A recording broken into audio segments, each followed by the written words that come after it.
Assalamu alaikum. How are you students? Hope you are doing well.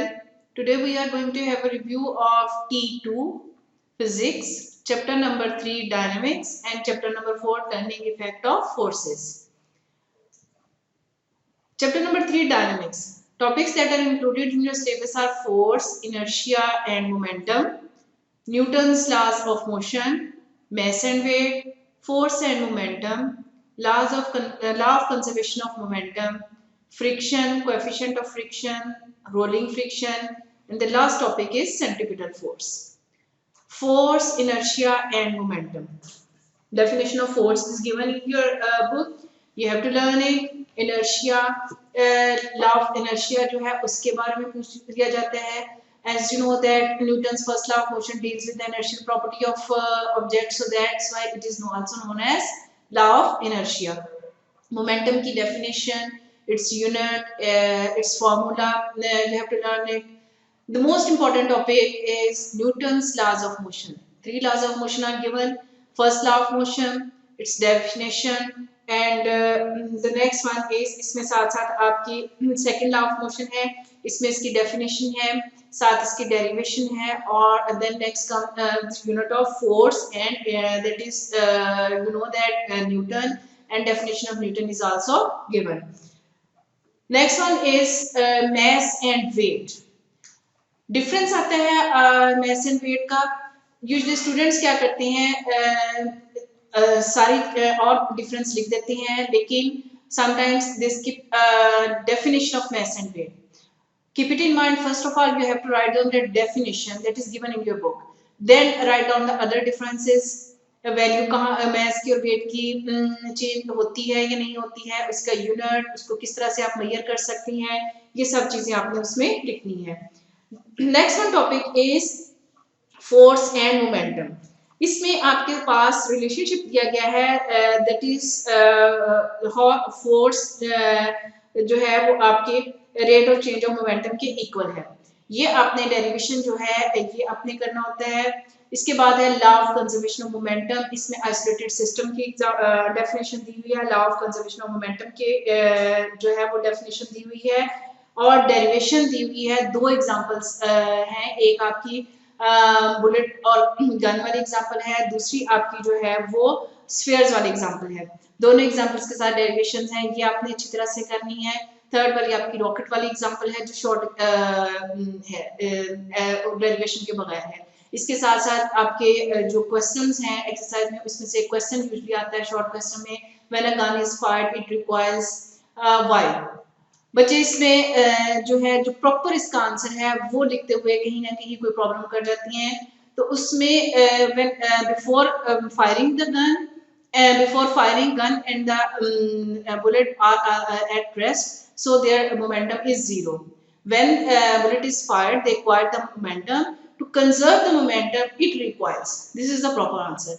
Then the next comes friction. इसकी definition है, coefficient of friction है, rolling friction. इसमें cold Wales की definition दी हुई है. Limiting force of friction जो है उसकी डेफिनेशन दी हुई है और उसकी वैल्यूज साथ दी हुई है. साइड बार पे एक टेबल बना हुआ है जिसमें फ्रिक्शन जो है डिफरेंट मटेरियल्स के दरमियान कोएफिशिएंट ऑफ फ्रिक्शन जो है उसकी वैल्यूज दी गई हैं, उसको अच्छी तरह से देख लीजिएगा. नेक्स्ट आपके पास आ रहा है सेंट्रीपिटल फोर्स का टॉपिक है. इसमें आपकी सेंट्रीपिटल फोर्स की डेफिनेशन है और उसका फार्मूला और उसको साथ आपने लास्ट में लिखना होता है. कीप इट इन माइंड, अगर आपसे कोई डेफिनेशन पूछी जा रही है तो ये ज़हन में रखिए कि आपने उसका अगर फार्मूला और साथ उसका यूनिट दिया हुआ है तो वो आपने लाजमी साथ लिखना है.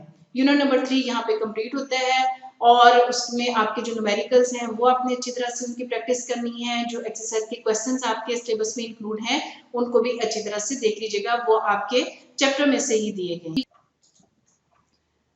Chapter number 4, turning effect of forces, like and unlike parallel forces, addition of forces, head to tail rule, resolution of force. Next topic is torque or moment of force, principle of movement, center of gravity, equilibrium, conditions for equilibrium. These are the main topics that are included in your syllabus. Let's discuss the main topics. Like and unlike parallel forces. Definition is given.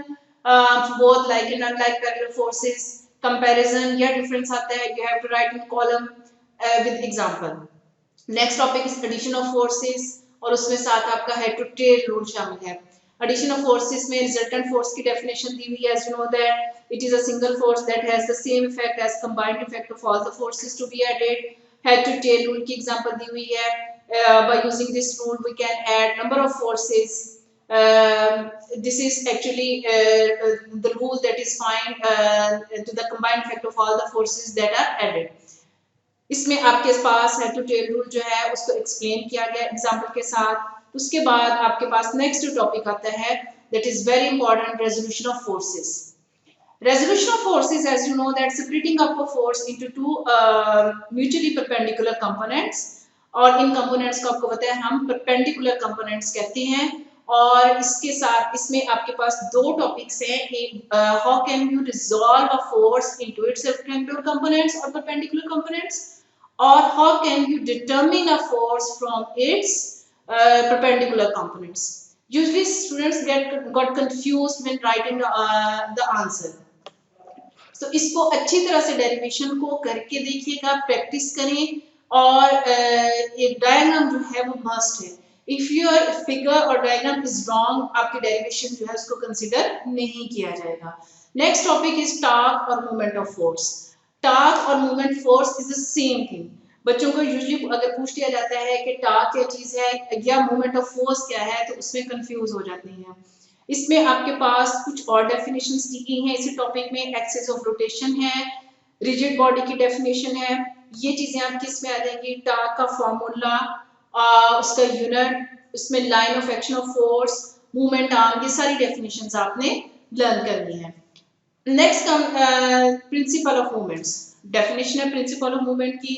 As you know that body is balanced if sum of clockwise movement acting on the body is equal to the sum of anti-clockwise movement acting on it. ये आपके principle of movement जो है उसकी definition है। ये और साथ इसके आपको पता है अपने लिखना है clockwise movement acting on the body is equal to sum of anti-clockwise movement acting on the body. Next आपका जो सेंटर ऑफ मास जो है वो आपके सिलेबस में इंक्लूड नहीं है, सेंटर ऑफ ग्रेविटी का टॉपिक है।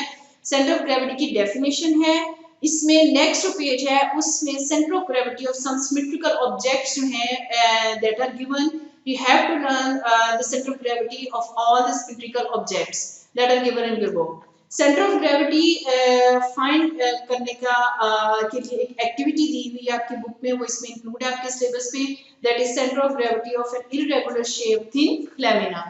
वो फिगर के साथ आपको इसको एक्सप्लेन करना है। उसके बाद next is the equilibrium. Definition of equilibrium is given, as you know that body is said to be in equilibrium if no net force acts on it. Conditions for equilibrium are given. Two conditions for equilibrium are there. First condition of equilibrium and second condition of equilibrium. First condition of equilibrium, as you know that sum of all the forces acting on the body should be equal to 0. And the second condition for equilibrium is that sum of all the torque acting on the body should be equal to 0. Numerical problems जो हैं उनकी practice अच्छी तरह से कीजिएगा।